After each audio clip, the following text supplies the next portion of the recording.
Okay, it looks like the dialing in activity has slowed down or stopped. So good evening, I'm Diane Markham. I am the Marketing and Communications Manager for Arbor Health. I want to welcome everyone. Oops, we do have someone else coming on, but I want to welcome everyone to our first ever virtual town hall meeting. A couple of things before we get started. Like the ad said, this is not a debate. It's purely an informational event. During Dr. McCurry's presentation, if we could all have our cameras and off and our mics muted, that way we won't have the distraction.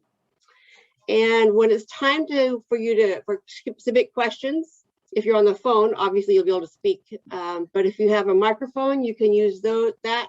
Or if you do not, you can type into the chat, and I will keep an eye on that for Dr. McCurry. This meeting is being recorded, and it will be on our website. Hopefully by the end of day tomorrow, you will find it at myarborhealth.org/COVID.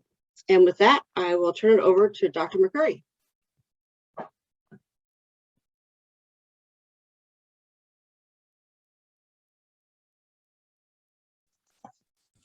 Okay, there we go. Good evening. I have to unmute myself. Okay. Sorry about that. So welcome to this town hall. As Diane mentioned, it's going to be recorded, and I've had a few questions submitted to me ahead of time.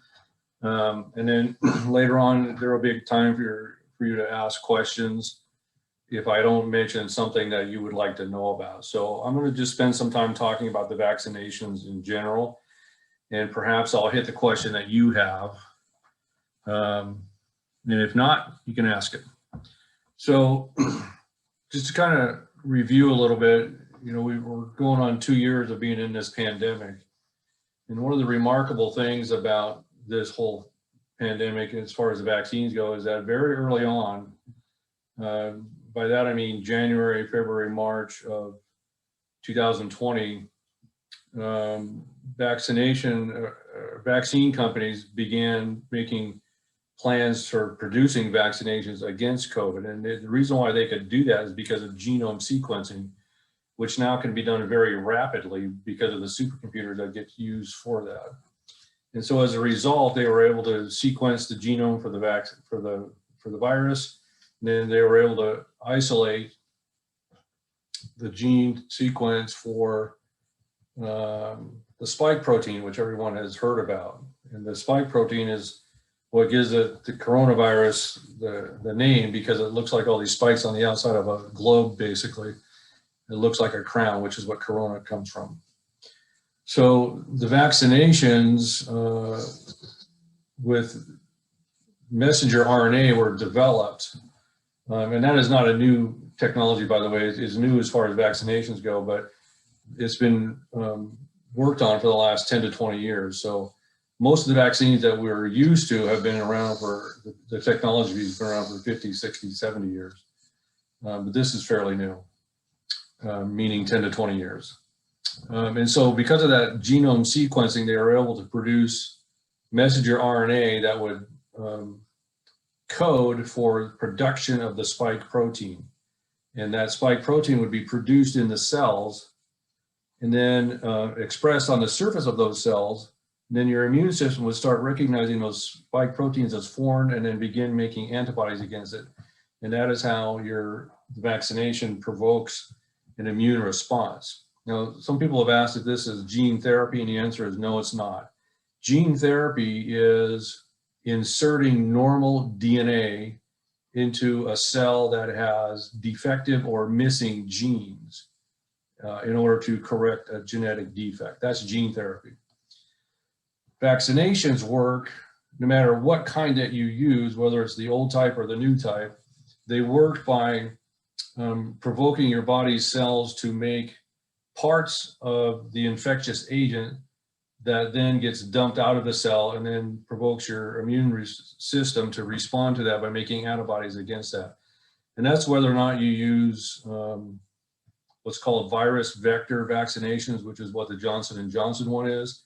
And that process is using a different virus. In that case, that was called an adenovirus, which is a cold virus, and it's inactivated, so that it can't cause a cold in you.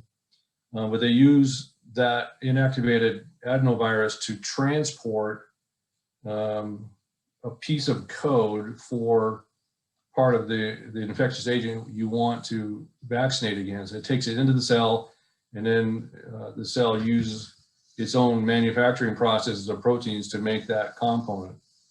Now, it takes a lot longer time to manufacture those kinds of vaccines than it does on the messenger RNA ones, which is simpler for a lot of reasons, but I'll let you do the research on that as to why it's simpler. But in a nutshell, the messenger RNA vaccines, which includes Pfizer and Moderna, uses what's called a lipid micelle, which is like basically a lipid or fatty ball that carries the messenger RNA into the cell, and it gets into the cell a lot easier than just trying to do the messenger RNA by itself. And so that carries it into the cell, and it immediately breaks down, and the messenger RNA is then used by the cell to make the spike proteins. And it does not, let me emphasize that, it does not get into the nucleus where your DNA is. So there's no interaction with messenger RNA vaccines with your nucleus and your DNA. So it's not a DNA treatment, it's not gene therapy. So these were, the way that these were developed and manufactured, to my way of thinking, is nothing short of astounding. If you really look at the details of what it takes to do that, it's an astounding effort by thousands of people to do this, and then to get them manufactured. Now, messenger RNA is fairly, excuse me, is fairly fragile. So some of you may have seen the vials that the vaccine comes in. It looks like clear water, and it's not, but that's what it looks like. But the instructions for handling that are very specific, that you cannot shake it up like this. You can't do the James Bond shake it and not stir thing. It has to be swirled gently, because if you shake it vigorously, you break down the messenger RNA and you totally inactivate the vaccine that you're about to get injected into your arm. It also has to be kept at very low temperatures, which the vaccine companies have developed shipping modalities to be able to take care of that with dry ice, which is frozen CO2. So the vaccinations are not designed to help you with symptoms. They are not designed to keep you out of the hospital. They're not even designed to keep you from getting the illness. What they are designed to do is to boost your immune system so that when you get exposed to whatever the agent is, in this case, COVID, your immune system is already ramped up and ready to fight. Because without that, without any previous exposure, including natural illness, your immune system takes at least 2 weeks before it can mount an antibody response. And by that time, you could either be over it or be extremely sick from it. So the purpose of vaccinations is to have a defense mounted and ready, so that when you get exposed to something, it can go in there and sweep it up very quickly. And these vaccines are not 100%. Going into vaccine development and production, it was thought that if they could get a 60% efficacy, that would be terrific, because the flu shot, which I'm not particularly a huge fan of in the past, but I actually get them the last couple of years, but that ranges anywhere from 30 to 60% efficacy or effectiveness. And many public health officials are all excited when it hits 60. Well, the lowest efficacy of vaccines that I've seen for COVID is 71%, and that's the Johnson & Johnson one, but it's in the mid to high 80s when it comes to preventing ICU hospitalization and death. Pfizer and Moderna are a bit higher than that. They were 91% against the original native COVID. That's dropped a little bit because of Delta, which is much more infectious, but it's not necessarily more it's more contagious, but it's not necessarily more debilitating or more severe. It doesn't provoke a more severe infection, but it does seem to be a bit more infectious. It's more easily passed from one person to the next. So there is something called natural immunity, which is what you develop when you get exposed to an infectious agent and your body builds up immunity to it. There's the humoral and cellular aspects to that. And some people say that, well, I'd rather just get the infection and develop natural immunity because that's better. Well, it's actually been shown that natural immunity boosted by COVID vaccination actually improves both your cellular and your humoral immunity. So it's actually a big boost to your immunity. Now, if you had COVID earlier and it was not a very severe case, you may not have mounted a significant immune response to it. There's some indication that the more significant your illness was, the more vigorous your immune response was against it. So that's a little bit about the vaccine. Now, there's been a lot of questions about graphene oxide. And graphene oxide is a very interesting agent. It comes from graphite, which is what you write in school with pencil lead, but it's not pencil lead because it gets modified chemically. It's actually a very fascinating compound that can make very, very thin honeycomb-like layers that are highly conductive to electricity. So they've been used in electrical applications. It's being considered for use in nerve tissue in humans because of nerves conduct electricity down those nerves. That's what helps you propagate signals down nerves. It's also being considered for use in heart tissue because heart tissue has an electrical system as well. That's what your EKG is. It's also a highly effective filter. There is a little bit in these vaccinations, but they're not a significant part of the vaccine. They're not even bad for you as far as the doses go. And graphene oxide, because of its amazing properties of filtering and electrical conduction and medication transport, is being considered for a greater role in medication because it allows you to get better effective medication levels in certain tissues because of the way that it transports the drug molecule into the cell where it can work. And so it's probably going to be used more and more in drug manufacturing because of its amazing properties. So if you're interested, take a look at that. There's been a lot of questions about these side effects of these vaccinations. Early on in the US, the use of the Johnson & Johnson vaccine was paused a little bit because of something called TTS, which is thrombotic thrombocytopenic syndrome. And that's where people were developing clots in something called venous sinuses in your brain, which was a very severe problem, ended up in some deaths. And they paused it for that reason. They looked at it and they found that it is present. For some reason, it seemed to be isolated to women from 18 to 49 years of age. And it occurs at the rate of about 1 in every 500,000 to a million. 1 in 150,000 up to 500,000 cases of the Johnson & Johnson dose. The advantages of the Johnson & Johnson dose are that it's a one-time dose. It also can be kept in a refrigerator. It doesn't have to be in the deep freeze like some of the other ones, so it makes transport to urban locations a little bit easier. And then Moderna has been associated with something called myocarditis or pericarditis, which tends to be, when people do get it, it tends to be in males 30 years or younger. I've actually had 2 cases of it occur in family members of mine. In the studies, sometimes people are hospitalized, sometimes they're put in the ICU just for observation. Most of the time they just go home to monitor, and they typically stay in the hospital for 2 days and then they go home. To my knowledge, there have been no deaths from pericarditis or myocarditis due to vaccinations. You do need to understand though that in COVID, myocarditis and pericarditis are one of these significant well-known effects of having the disease. And you're much more likely to get myocarditis or pericarditis from having a severe case of COVID than you are from having it from the vaccination. There's also concerns from women of childbearing age that it may affect infertility. or may make you infertile.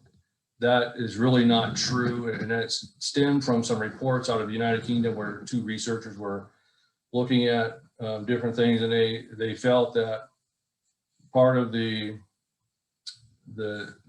mRNA sequence that is in the vaccine had a very small segment that was very similar to a protein called syncytin-1, which has to do with placental attachment to the uterus. And so they were speculating that it would cause antibodies against that protein and then interfere with the placenta's ability to attach to the uterus. But that has not been proven to be true at all. It does not provoke antibodies against syncytin-1, nor is the genome sequence that they were concerned about, nor is it enough to be able to do that and provoke that. So there's really no relation there. So that's been shown to be false. The American College of Obstetrics and Gynecologists come out very strongly advocating for COVID vaccines in those who are pregnant. Pregnancy does seem to have significantly increased risk for having severe COVID. So they're also advising pregnant women to get that. As far as nursing or breastfeeding goes, the vaccine does not get into breast milk, but the antibodies do, which is a good thing. You may recall, you mothers, from nursing your children, the first part of the liquid that comes out of your breast when you first begin breastfeeding your baby is called colostrum, and that is packed full with antibodies that you produce that you're passing to your baby in order to help them fight off any infection they might get exposed to. So the fact that the COVID antibodies can come through your breast milk into your baby's body is a good thing. There's no vaccine component in the breast milk. There's also been concern about COVID vaccines affecting breast tissue and causing breast cancer and whatnot, but that is not true either.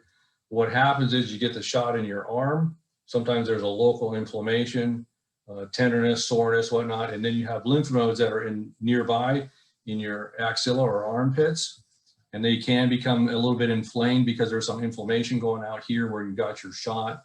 And so sometimes those lymph nodes in your armpits will show up on the mammogram because they try to get up into that area with the mammogram process.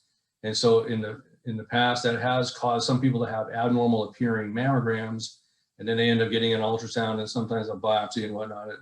But it does not cause breast cancer. It does cause localized inflammation of lymph nodes occasionally in some women. And so a lot of mammogram centers are now advising women to wait a few months after their vaccination so that if they had any inflamed lymph nodes in their armpits, that they would settle down, and that when you go in to get your mammogram, they would not be inflamed or enlarged and cause any abnormal readings to occur.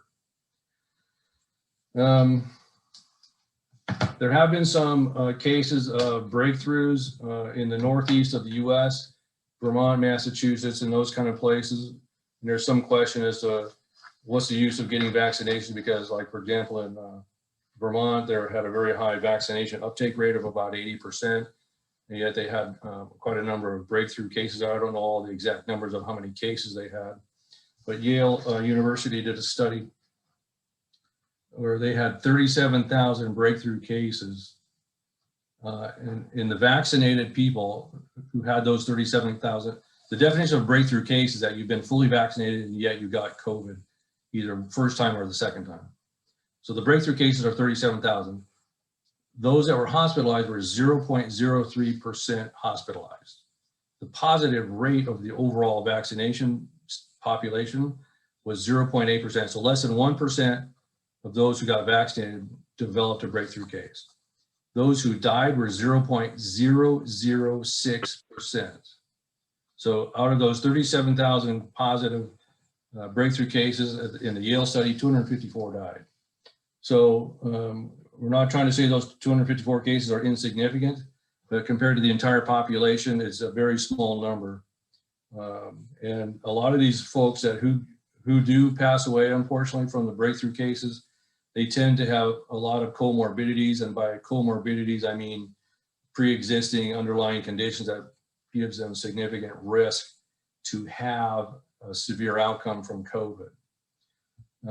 They also tend to be a lot older. They tend to be 65 and older, which I'm 63, so that doesn't sound that old, but they tend to be 75, 80 plus years of age.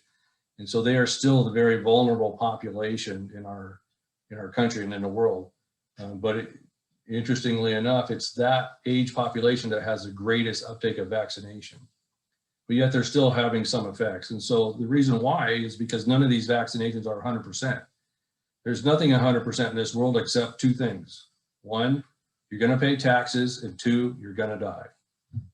Those are the only 200% things. Everything else is less than that. So the COVID vaccines are 91, 93 to 93% for Pfizer and Moderna. They're a little bit less with Delta. I think Moderna is around 83% with Delta, and Pfizer was a little bit less than that, in the high 70s, I believe.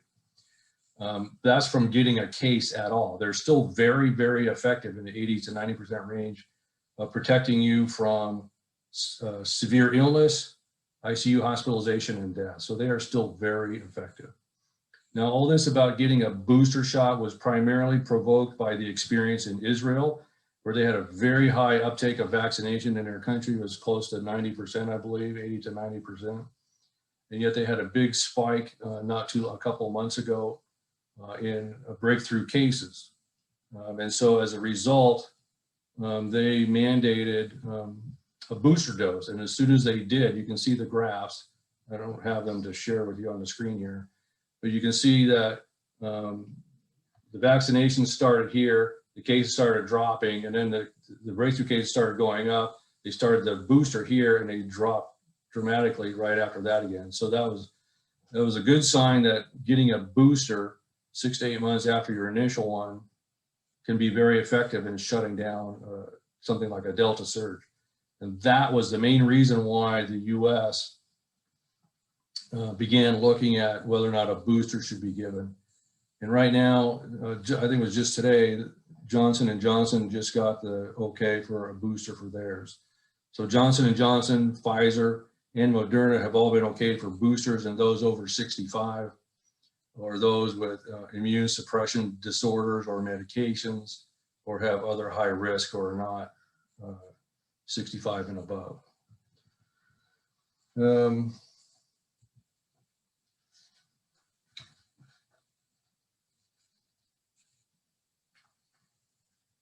Magnets. I've heard a lot of questions about magnets, and sometimes people show videos of people putting a magnet on their arm right where they got the shot and the magnet sticks. There's no metal in these vaccinations. There's nothing that would make you become magnetized. You're not going to turn into Magneto from X-Men. And you can actually show that you can make a piece of metal stick to your arm without having a shot, without having a magnet right there, because it all has to do with moisture of the skin, moisture on the piece of metal, friction, and all that kind of stuff. There's been a lot of science behind the fact that you can make that do anything. You can make a piece of metal stick on you without having a COVID vaccination, but there is absolutely nothing in the COVID vaccine that would magnetize you or cause any metal to be put in there. There's no chips in there. Nobody's tracking you with these vaccinations.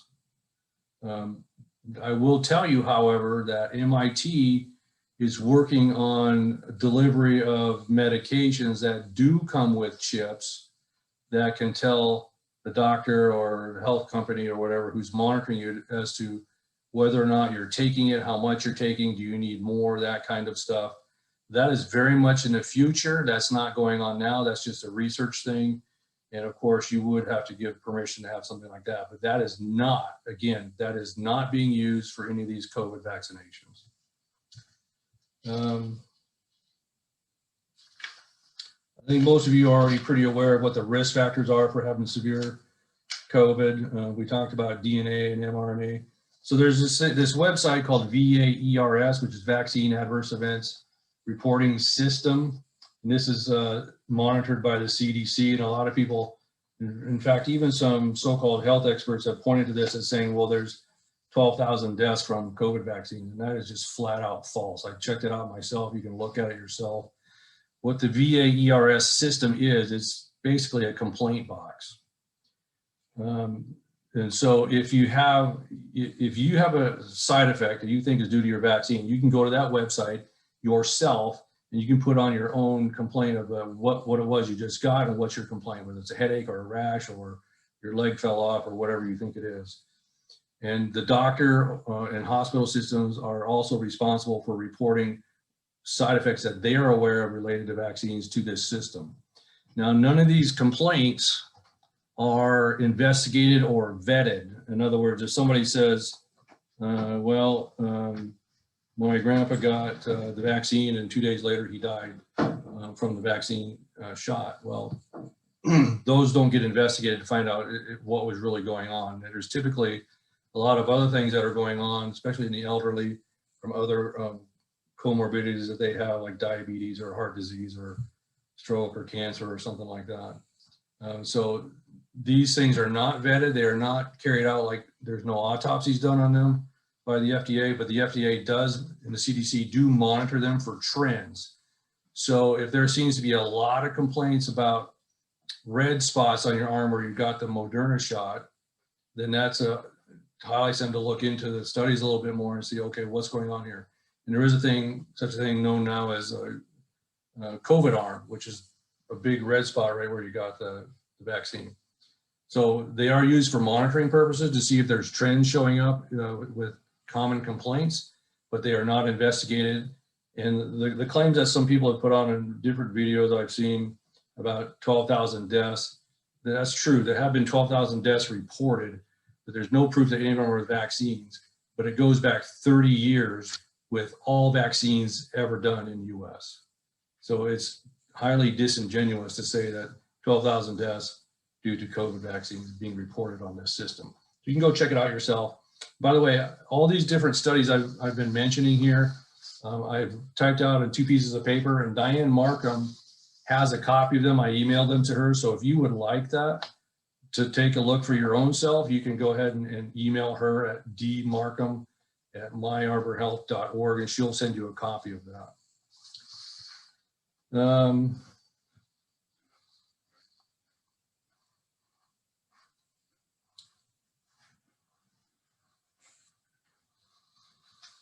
Children and vaccines and COVID vaccines. They're doing studies right now on children and whether or not, on what doses they can get and how to give it and when to give it and all that kind of stuff. I will tell you that children are at very low risk of getting COVID compared to adults, and especially compared to the elderly. They tend to, if they do get it, they tend to have a very mild, short course. However, there have been about 400 deaths in the US in the pediatric population from COVID, so it's not completely benign. But unfortunately, typically a lot of those children have fairly significant underlying problems. At this point, I don't have a really strong opinion on vaccines for children. I think it's highly dependent on your specific child and their specific health history, and having a conversation with your doctor or pediatrician about whether or not they should get it would be in order. I think the best way to protect children, frankly, is to make sure all the adults are vaccinated, because children typically don't give it to each other. Children don't typically pick it up from staff at school, and the staff typically doesn't give it to children at school. They oftentimes get it at home or playing out somewhere when they're out in the community. So I think the risk of spread in schools is fairly low. But instead of vaccinating all the children, I'd rather see all the adults get vaccinated. That'd be a lot better way of doing it. As far as the total number of doses, some people say that, well, the vaccines were done too fast, and there hasn't been enough studies to show what the side effects are. And I'm here to tell you that that is not true. It was done in a compressed time frame, because it typically takes anywhere from 2 to 3 years for some of the studies, and even up to 10 to 15 years to develop a vaccine in the old-fashioned way back in the day, using vectors or other things like that, vaccine vector or virus vectors. But with this mRNA technology, it's going to make producing vaccines in the future much more easily done. And I'm actually very hopeful that we'll finally be able to get a flu vaccine that's made from the mRNA technology that's actually going to be fairly effective. That remains to be seen. There have been almost 7 billion doses of COVID vaccines given around the globe. China themselves have given 2.2 billion. India is almost 1 billion. We have done 409 million in the US. And so our fully vaccinated status is in the, I want to say 60 to 65% range. The amount that have had that had at least one dose, I think is in the 70% range. Of the vaccines, Pfizer, Moderna, and Johnson & Johnson, there's 240 million Pfizer doses in the US, 154 million Moderna doses in the US. Excuse me. So there's been plenty of so-called post-marketing research done on what's been happening, tracking of side effects and things like that. The initial studies were done with between 30 and 40,000 volunteers in the initial studies for these mRNA and the Johnson & Johnson vaccines. And what they typically do, they do preclinical studies, and they typically do those on animals in the lab, things like that, to look at side effects and things like that. And then there's phase 1 clinical studies on how much can you give? What's the dosing like? Does it work? Phase 2 is how much to give? What are the side effects? Phase 3, and does it work to prevent the actual disease you're trying to prevent or to fight against? And those are typically done 1, 2, and 3 sequentially. But because of the pandemic and the way it was increasing exponentially in the US and worldwide, phase 1 and 2 and 3 were all done at the same time. And from my perspective, it's by divine guidance that they were able to do that, because they took a very intelligent guess as to what might work for these vaccines, and they did all the testing all at once, and they hit it right. And then, I mean, if you actually do research on the development of these mRNA vaccines, you'll be quite amazed at what it took to do it. It's nothing short of astounding, in my opinion. So those are some of the comments that I have. And maybe it hit the questions that you have. Maybe you have other questions that I did not touch on. So at this point, Diane, if you have any questions that were submitted to you online, you can bring those up. If not, we'll open it up to questions. No, I have nothing additional other than what I already sent you. Okay. Oh, And what you sent me, somebody asked me a question. I don't know if they're on here or not, but they asked the question of, this is my story. I've decided not to get the vaccine, and here's all the reasons why. They didn't really ask me any questions. They just were telling me what they thought. But the question that they had was, how do I disagree with somebody who doesn't hold the same viewpoint that I do? And he kind of told me what he'd already done. He'd walked away and that kind of stuff. And I guess my response to him, if he's on here, is, I think you know what to do already. You've already shown it. Maintain your composure.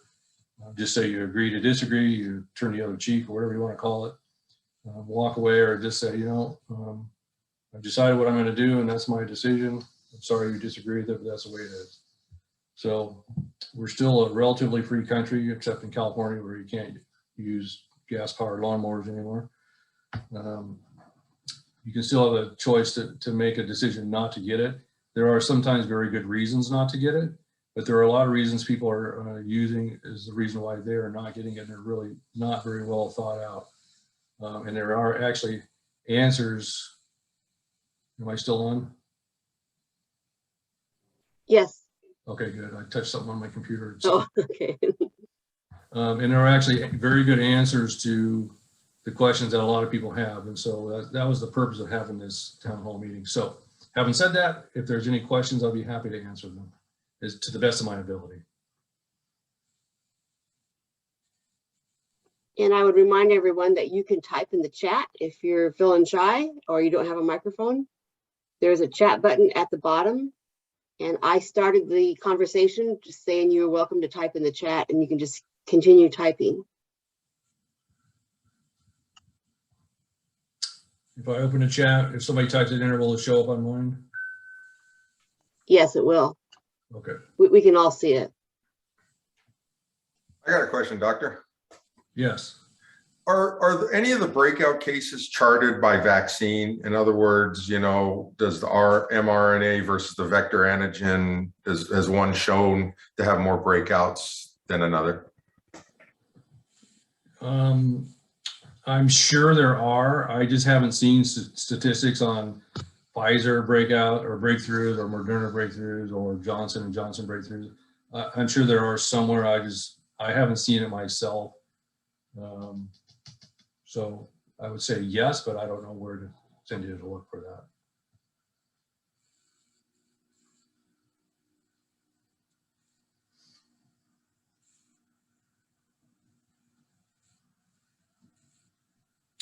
I have a question. Yes. Yeah, so I had the Moderna vaccine, and when I got my second shot, within 5 minutes, my blood pressure dropped to 60/39.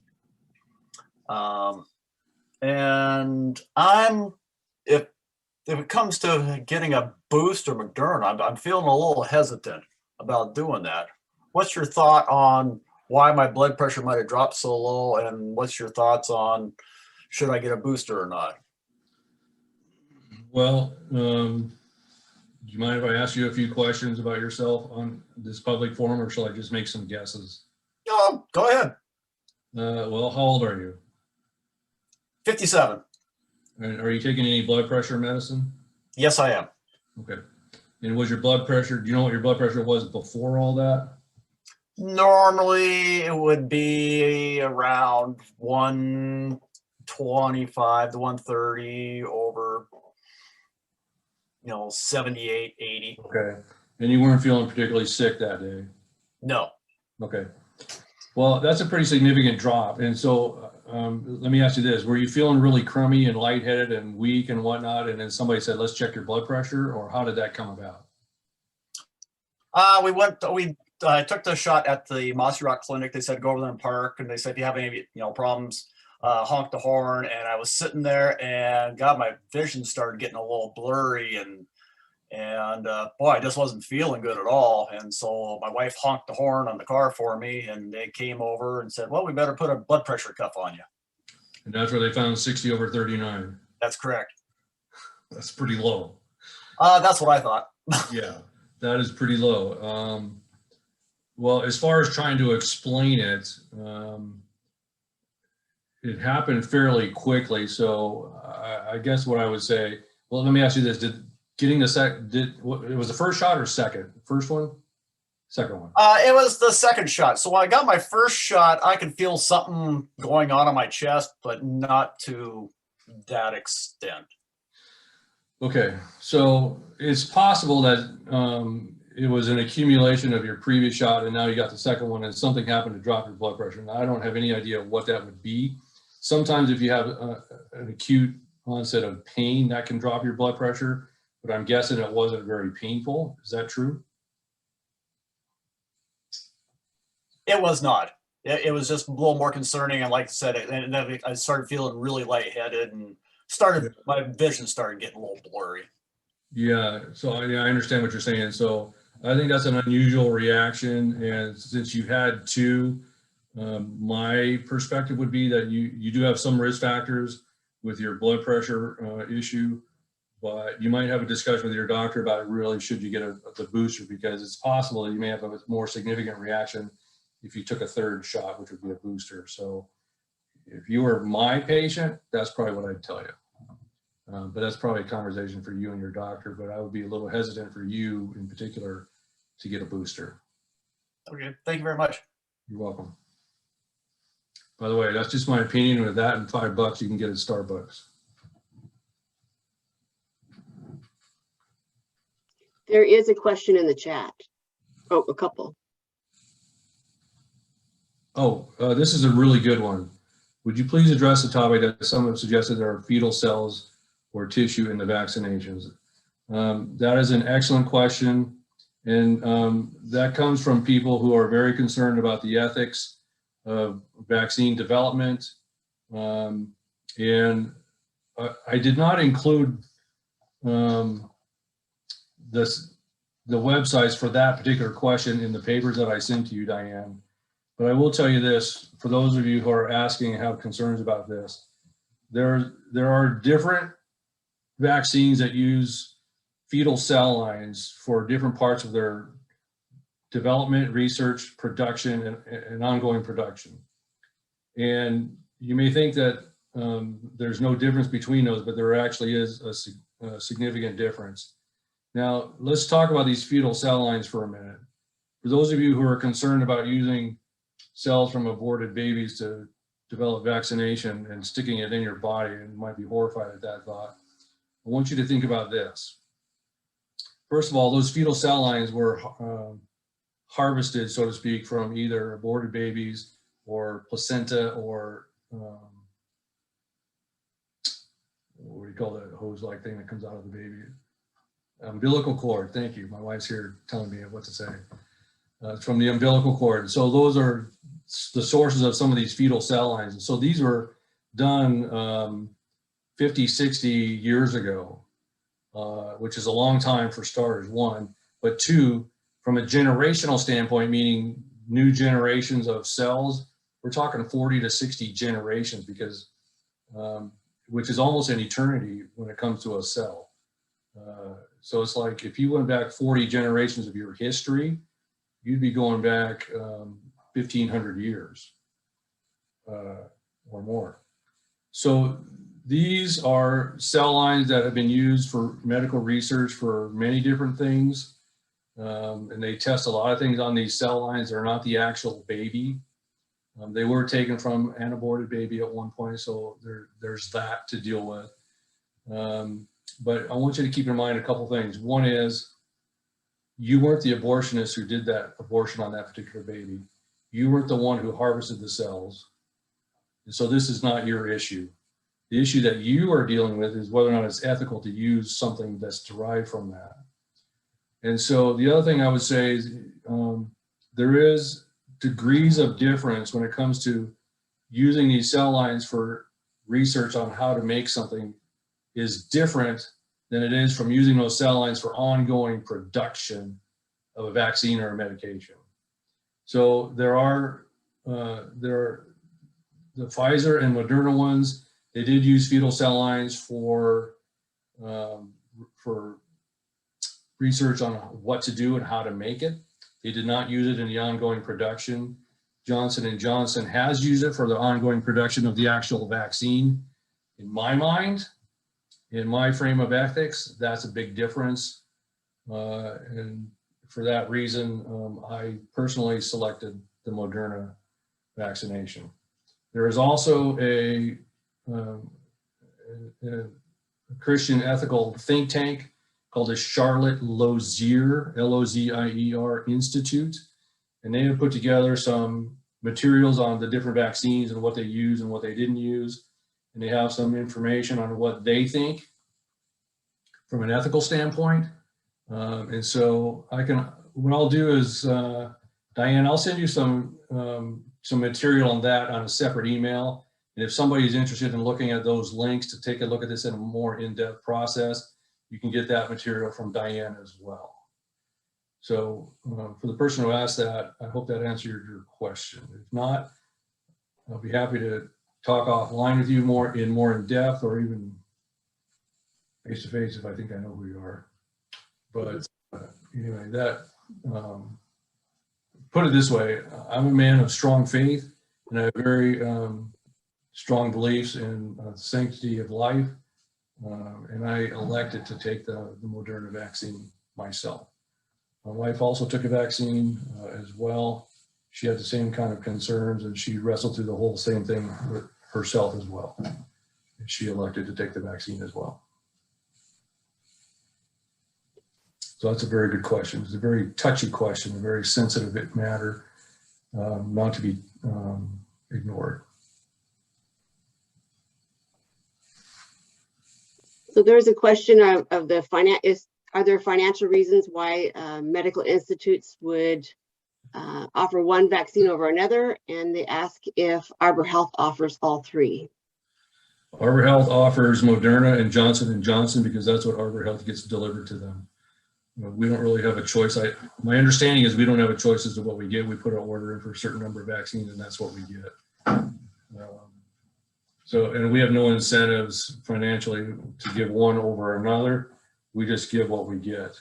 Now, there is a vaccine finder website on the Washington State Department of Health. If there's a certain one that you want, you can go on the vaccine finder website and you can find a location that has the one that you want. You can go to it, whether it's Walgreens or Walmart or Rite Aid or something like that. And you can find a location that has a particular one that you would like to get and get it from them. You can make an appointment online to go get it. But there's no incentive to give one versus another. You and I, the taxpayers, are paying for all this because the government is paying for it and they derive their money from us. So the taxpayers are paying for all these free vaccines and free COVID testing and all that kind of stuff. So there ain't no such thing as free lunch, but that's a I'm happy to pay. Another question is, what are your thoughts on the work being done by the Frontline Doctors Organization, FLCCC? I'm very well acquainted with those guys, and I like the work that they've been doing. I think their work has been unfairly disparaged. I think they're doing some excellent work, and not only in patient care, but in the research that they've done.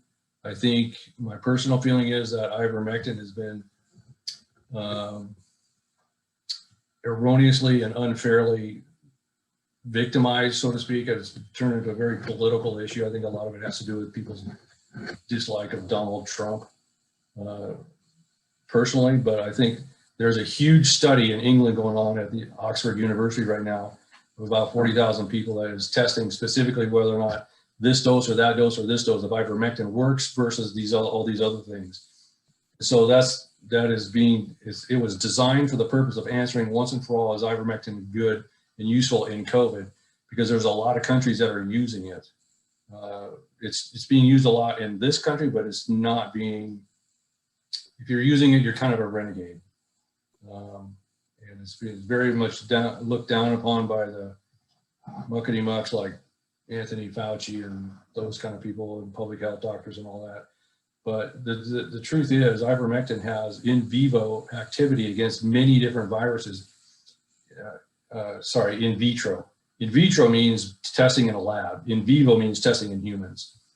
The actual development of ivermectin is a very fascinating story. So if you go to Wikipedia and do some research on the development of ivermectin, it's just a fascinating story. It's one of the most incredible drugs ever invented on the face of the earth. It's very safe. It's saved millions of lives from parasitic diseases. It's not so-called horse dewormer, but they do use it in horses, but it's a much different concentration. You should not use veterinarian strengths of ivermectin in human beings. Do not do that. That's a very bad idea. But I'm hoping that this Oxford trial will finally put to rest some of the answers to whether or not ivermectin is useful or not. So we'll see. Hey, doctor, any idea when that Oxford trial might wrap up, or when they would have some preliminary results? I don't know. It's on clinicaltrials.gov. If you want to go look at it there, you can see sometimes they put preliminary data up there. Right now there's about 40 different ivermectin trials that are ongoing. Some are finished, some are in the preliminary stages and giving data, and others are nowhere near being finished. So you can check it out on there, or you can go to Oxford University and look for their ivermectin trial. They may have online data on there, but I have not seen anything definitive, and I'm hoping that's going to come to a conclusion here in the next couple of months, hopefully. We'll see though. I'm looking forward to the results of that, and I plan on standing by their results no matter what it is. And I think I missed thoughts on working. Frontline dogs. Okay, was there another question that I missed? Very bottom one. Says, hello, brother Kevin. Could you share a bit on monoclonal antibodies? Okay, yeah, thank you. Okay, monoclonal antibodies. Monoclonal antibodies are manufactured antibodies that are injected either in an IV or now can be done subcutaneously, meaning it goes sub-Q below the skin if you can't get an IV in for some reason.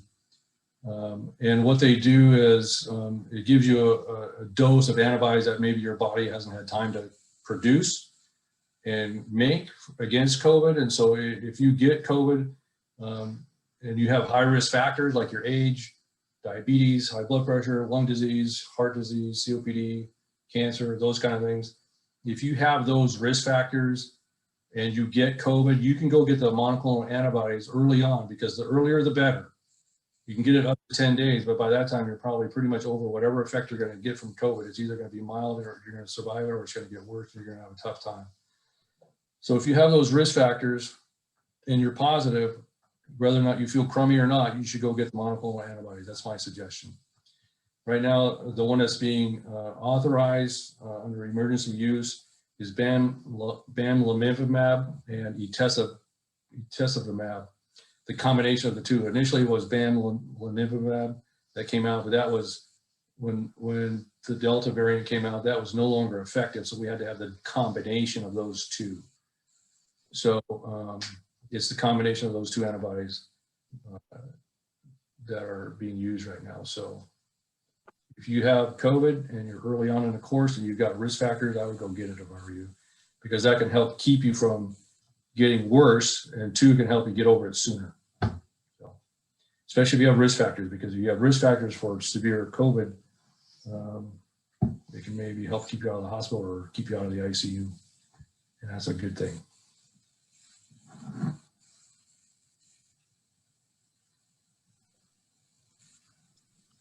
Good questions. Any other questions?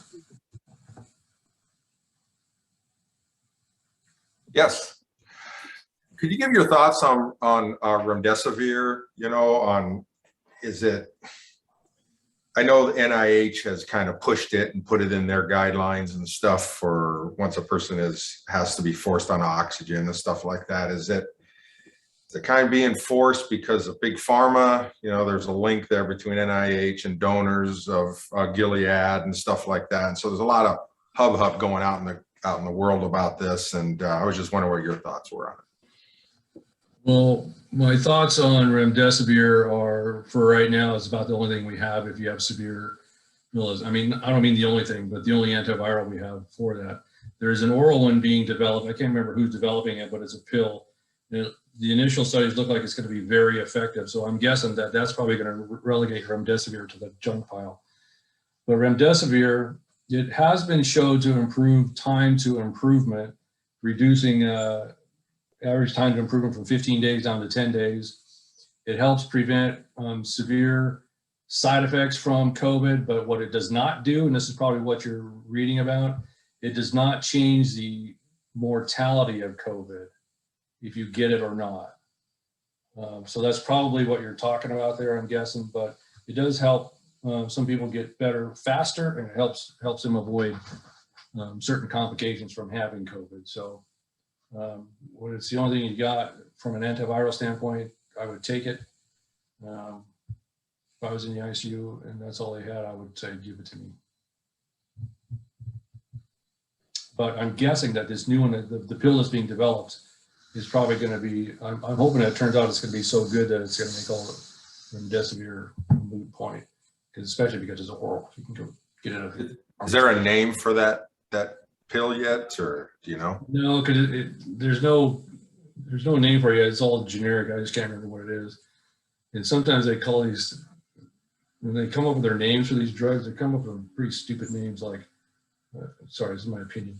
The Pfizer vaccine, they came up with a trade name for theirs, and they call it Comirnaty because of COVID, community, immunity. So that's somebody's genius idea of a great name for Pfizer. They should have just kept calling it Pfizer, but they decided to call it Comirnaty. But I guess that's their privilege. But I don't know the name of this one. It's under investigation, so there's no trade name for it. It's just strictly generic stuff. And if you Google new oral antiviral combination, you'll be able to find it pretty easily. Do you know if that's by Merkel? You know, I think it is actually. Yeah, the same guy as ivermectin. Yeah, I was hearing that they may be making a new spin-off of ivermectin for patenting purposes. But maybe I- subjective, I don't know. Yeah, I don't know if it's a spin-off or re-engineering of ivermectin. It could be. I just don't know. I'm guessing it's probably a totally new thing. So yeah, I could see the wheels in your brain turning there. Ivermectin went off patent a long time ago. So now they need a new patented drug. So that's probably a good one to get. But, you know, a lot of people have a hard time with drug companies making a lot of money. And I particularly don't, because if you look at the resources they have to have in order to research and develop drugs and to make and manufacture them and all that kind of stuff, it takes a lot of money. So I don't have any problem with them making money on these things. I don't want it to be excessive, and sometimes there are excessive drug pricing. And the big thing in the US is that the United States healthcare consumer is subsidizing the entire rest of the world, because the rest of the world gets great deals on drugs and Americans get the highest prices in the universe. So something needs to be done about that. Congress has been talking about that for 50 years. They haven't done squat about it. So talk to your congressman.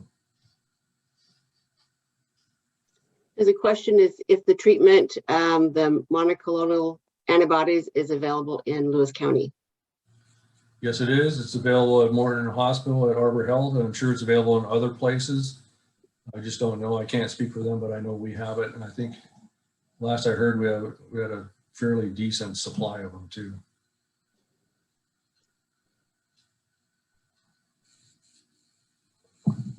There was a time there when we had a really hard time getting them. We were getting them 5 to 10 at a time. But the supply chain for the monoclonal antibodies and the vaccines and all that is getting better now, despite the supply chain for toilet paper being lousy. But the supply chain for antibodies and vaccines is much better. Good questions, everybody. Really good questions. Anything else? There's nothing else on the chat. Okay, well, you hang in there. You hung in there for an hour, so you all get a bonus for that. So I appreciate you coming on and asking these great questions. And Diane, thank you for sponsoring it. And if anybody wants the email with all those different studies I mentioned, we can send you a link with those. And for those who are asking about the ethics of fetal cell lines, I will send Diane a separate email with links to those different things, as well as some of my own personal comments on that subject matter as well. So I'll send that to you later on tonight, Diane. You can forward that to whoever would like that. Okay, will do. Thank you, everybody. Thank you, very Dr. much. McCurry. It was really great. Thank you. You're welcome. Have a good night, everyone. You too.